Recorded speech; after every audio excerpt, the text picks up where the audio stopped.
عدلیې وزارت وایي د یاد وزارت په رهبرۍ د کورونو کرایې د کنټرول ګډې کمیټې په خپله لومړنۍ ناسته کې پریکړه وکړه چې د کورونو مالکان اجازه نه لري چې د کورونو کرایې لوړې کړي او د سرغړونې په صورت کې ورسره قانوني چلند کیږي.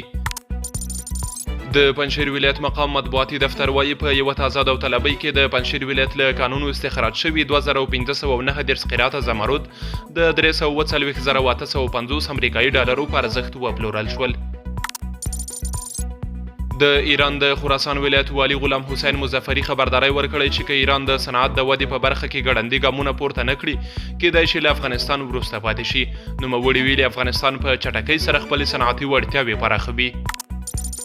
د کار او ټولنیزو چارو وزارت خبر ورکړی چې دا ځل په 23 نویو حرفو کې هیواد ته له تازه راستنه شویو کډوالو څخه 1800 مسلکي او تخصصي افغان کارګر هم قطر ته استوي.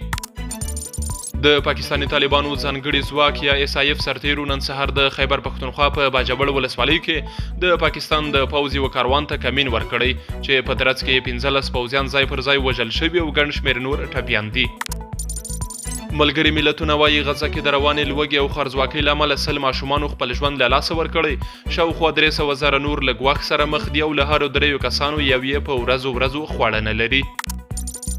او وروستی خبر دا چې CNN ټلویزیون راپور ورکړی چې یو وسلوال کس د امریکا د ټکزاس ایالت اړوند اوسټین ښار کې په خلکو ډزې کړي چې 3 تنه یې وژلي او یو بل یې ټپي کړی دی. ویل کېږي بریدګر د تېښتې پر مهال نیول شوی.